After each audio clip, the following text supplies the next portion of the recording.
Alright, ayan, good day mga kamukha. Welcome back again dito sa aking channel. And for today's video ay ito na yung ating karugtong ng ating mga video kung saan ang ating giniling ay naba. Ayan, ganyan yung naba na giniling natin.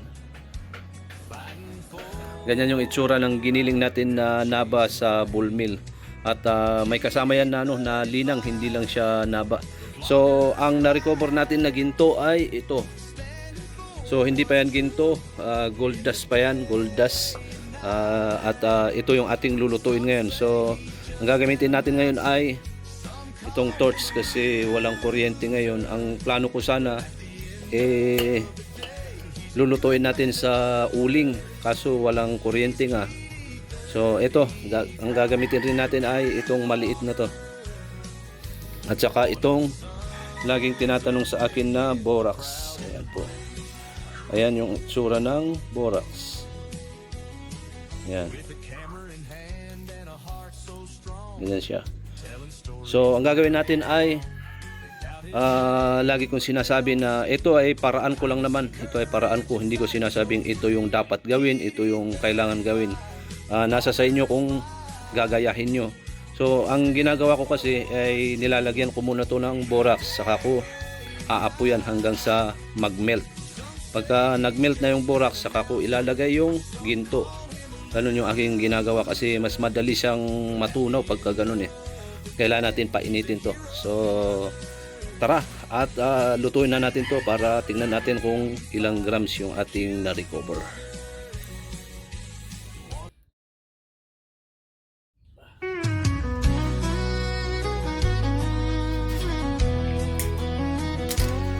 Out in the town where stories unfold, there's a young man brave and bold. They call him KD35, a boy with a flame, fighting for the right, never chasing fame. KD35. So ayan, ganyan sana. Ayan, ganyan. Ayan. Pag ganyan na natunaw na yung borax, yan yung kanyang itsura, pwede na nating ilagay itong ginto na ating lulutuin. Ayan. Ganyan pag natunaw yung borax, yung itsura niya. Ayan, so dahil tunaw na yung ating borax, ilagay na natin yung ating gold dust.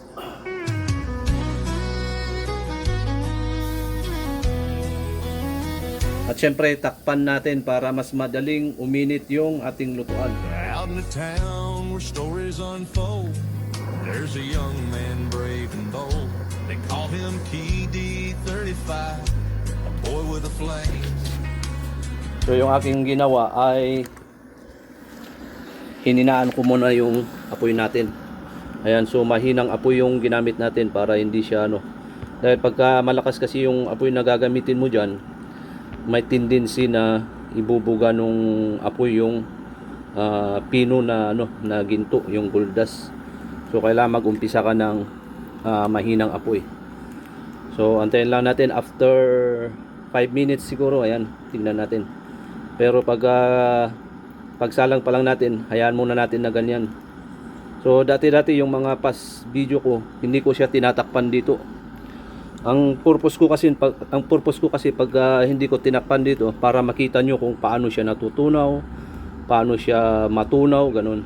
Pero ngayon dahil marami naman akong video na naipapakita ko na kahit hindi ko takpan, marami akong video ganun. Doon nyo na lang panoorin. So ngayon ang gagawin ko ay takpan ko para mas mabilis yung pagtunaw niya. Ayan, so ang pagluto naman ng ginto is kadalasan tumatagal lang ng ng 10 minutes. Ayan, sabihin na natin 10 minutes. Depende sa gold dust na lulutuin mo. Kung hindi siya nalinis na husto, ayan, matagal maluto yan pag hindi nalinis na husto. Pero pagka nalinis na husto yan, mabilis pa yan sa 8 minutes, ganun, 7 minutes. Ayan, so depende pa rin sa laki ng iyong lulutuin. So yun, dahil ito pala natagalan tayong i-upload tong video na to kasi nagkasakit tayo. Ayan, nagkasakit tayo kaya ngayon lang medyo gumanda-ganda yung aking pakiramdam kaya ito nagawan ko ng vlog. na-stock yan ng ng 6 days. Ayan. 6 days yata na-stock. Kasi plano kong i-upload yan nung 10 or 10 or 9 ko i-upload sana or gawan ng video to Kaya lang nagkasakit tayo. So, yun, i-shortcut ko to at babalik tayo pagka natunaw na, papakita ko sa inyo. Ayun malapit na.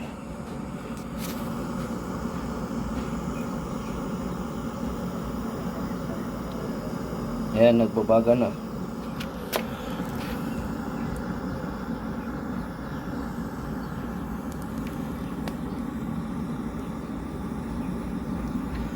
So, pag gano'n na nagbabaga na, ang malapit ng yan, matunaw na yan pagka ganyan.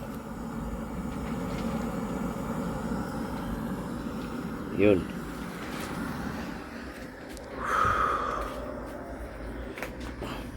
Ito, meron pa tayong itatrabaho dito na na gold ore. Ayan.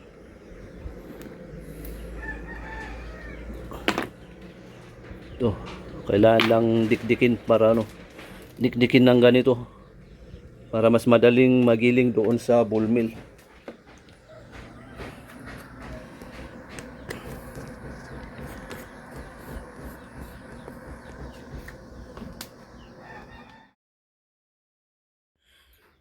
Yun, akala ko naka-record kanina nung nagluluto ako.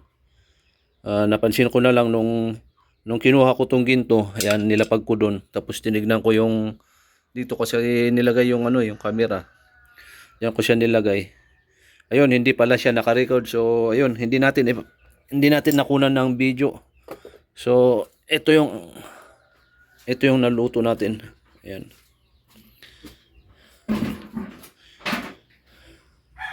Maganda naman yung kanyang pagkakaluto So, kahit hindi na natin ulitin to. Ayan. Itong nangitim na to, borax lang to. Lilinisin natin yan sa muriatic acid.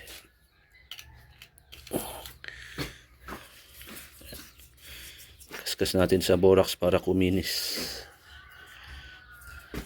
Di ba? Para siyang kumikinis lalo pagka ginagasgas sa borax. Ay naku, akala ko naka-record yun. Hindi pala. Pasensya na. Na shortcut tuloy. Oops.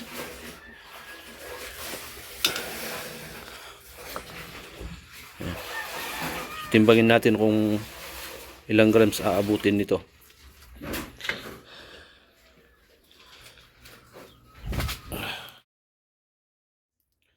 Ayan, so ang gamit pa rin natin ay itong lumang timbangan natin kasi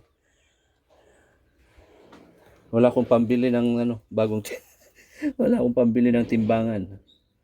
Ayan, lagyan natin doon.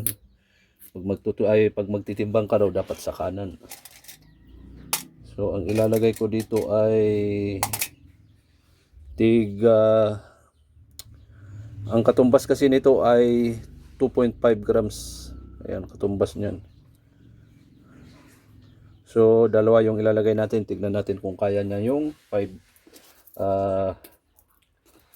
grams.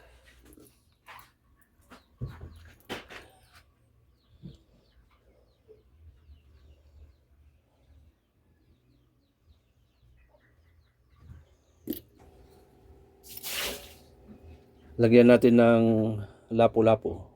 Ang katumbas nito ay half grams, 500 milligrams. Ilagay na lang natin dito kasi mabigat yung bato.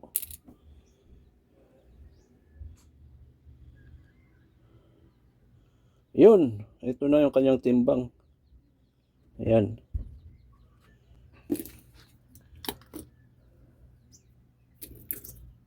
Five grams minus half milligrams, 4.5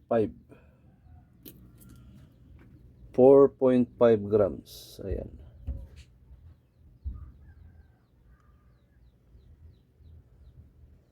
Yun. Tapos magkano ang ginto ngayon? Bumaba ngayon Kayo na lang mag-total kung magkano ginto ngayon. 4.5 grams. Yun oh.